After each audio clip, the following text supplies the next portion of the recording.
Bienvenidos and welcome to another episode of Spain on a Fork. Today we're making a recipe that truly represents the Spanish regional kitchen, as it's a dish you'll only find in the beautiful province of Jaén, which is in the region of Andalucía. We're talking Ajoharina al Estilo de Villacarrillo. This is basically a Spanish cauliflower stew. And let me tell you, this stew has layer upon layer of so many great flavors. It's made with the most basic ingredients, and the best part, it's all done in about 40 minutes. Folks, serve the stew next to a couple of slices of crunchy bread that have been drizzled with olive oil, and of course a bottle of Spanish red wine, more specifically from the region of Jumilla. You're gonna have yourself one heck of a fabulous meal. This video is sponsored by Tienda.com. La Tienda is an online superstore focusing on selling all things Spain for your home and kitchen, and they've been around since 1996. And like I always tell you, they have the biggest selection of artisan Spanish ingredients like queso manchego, the famous jamón serrano and jamón ibérico, Marcona almonds, olives, the beautiful canned seafood from Spain, and all the spices you need to make all your favorite Spanish recipes among so many other great ingredients. And let me tell you, when it comes to cookware, they have an amazing selection of authentic Spanish paella pans that range in size from 2 servings all the way up to 50 servings. And they even offer classic grilling systems that way you can always perfectly cook your paella. Folks, visit Tienda.com. Let them know Albert from Spain on a Fork sent you there, and make sure you use coupon code ONAFORK during checkout for 10% off your order. Alright, let's just dive right into this. I'm going to heat a stock pot with a medium heat and add in a generous 2 tablespoons of extra virgin olive oil, which is 35 milliliters. While the oil is heating, I'm going to finely chop 1 medium-sized onion, roughly chop 6 cloves of garlic, and finely chop 1 red and 1 green bell pepper. Then we'll add the chopped vegetables into the stock pot. And as always, we'll mix them around continuously. That way they don't brown too quickly and they all evenly saute.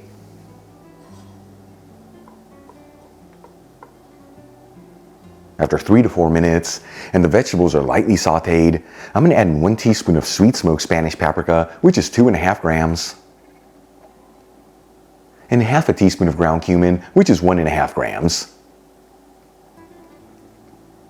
And we'll give it a quick mix, that way those spices are well mixed into the vegetables. And like I've told you in the past, when you're working with paprika in a hot pan, you want to mix that paprika in there quickly, otherwise it can easily get a bitter flavor. Then we'll add in half a cup of tomato sauce, which is 120 grams. I made my sauce by finely grating fresh tomatoes, but you can also use canned tomato sauce here, or even passata. And we'll season everything with sea salt and freshly cracked black pepper. And we'll give it a mix until it's well mixed together, and then simmer it for a few minutes.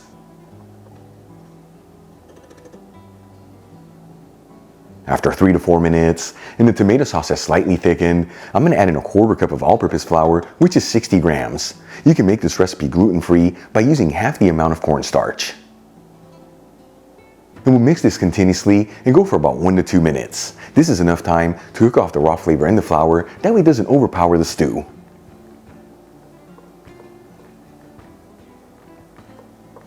After cooking the flour for about 2 minutes, I'm going to add in 1 liter of vegetable broth, which is a little over 4 1/4 cups. The secret, make sure to slowly add it in there while you mix it continuously. This is to ensure that you don't end up with any lumps in your stew. You can also use chicken broth here, beef broth, or even water if you like.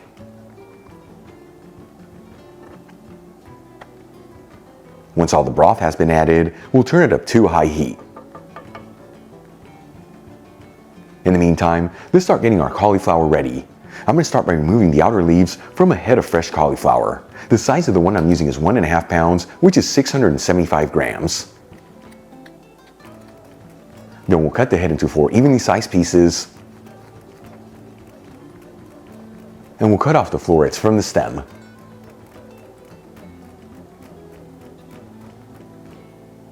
And then we'll cut the larger florets into smaller ones, that way they're all similar in size.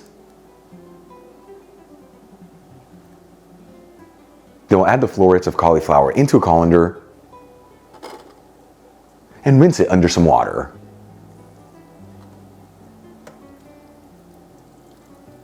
Okay, let's move back to the stock pot. Once the liquid comes to a boil, we'll add in the florets of cauliflower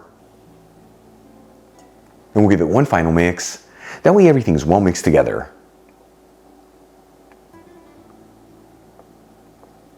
And then we'll place the lid on the stock pot and lower the fire to a low-medium heat. And we're going to simmer this between 10 to 15 minutes until the cauliflower is nice and tender and all the flavors have developed. After 10 to 15 minutes, that cauliflower should be perfectly cooked. You know, you can always pierce one of the florets just to ensure they're nice and tender. And let me tell you, you don't want to overcook them, otherwise they're going to end up with a mushy texture. At this point, I'm going to remove the stock pot from the heat, transfer some of the stew into a shallow bowl, and garnish with some fresh parsley. Check it out, Ajoharina al Estilo de Villacarrillo, a regional Spanish cauliflower stew. Such a beautiful presentation, super easy to make, and all done in about 40 minutes. Let's give it a try and see how it turned out. Once again, folks, Ajoharina al Estilo de Villacarrillo, such a beautiful looking dish from a beautiful town in Jaén. Here we go. Check that out. Seriously, first things first, it's the kind of food that with each bite, it warms your soul and it fills your body with so much goodness. But the exciting here is that cauliflower. It's nice and tender, absolutely no mush, and absorbed all the flavors in the pan, that paprika, that cumin, and in the broth with the flour, giving this such a beautiful texture. Folks, give this a try at home. Once again, next to a couple slices of crunchy bread, drizzled with some olive oil, and a bottle of Spanish red wine from Jumilla, you're gonna have yourself one heck of a fabulous meal. Really quick before I go, a shout out to a couple of my patrons, Alan M. Hirschman, Nancy T, Jean, and Maybeth Robles. And guys, thank you so much for being patrons of Spain on a Fork. You know how much I appreciate you. If you enjoyed today's video, hit that like button, leave me a comment below, and if you're not subscribed, don't forget to smash that subscribe button and click on the bell icon. That way you can get notified every time I release new content and to become a part of the Spain on a Fork family. Till the next time, hasta luego.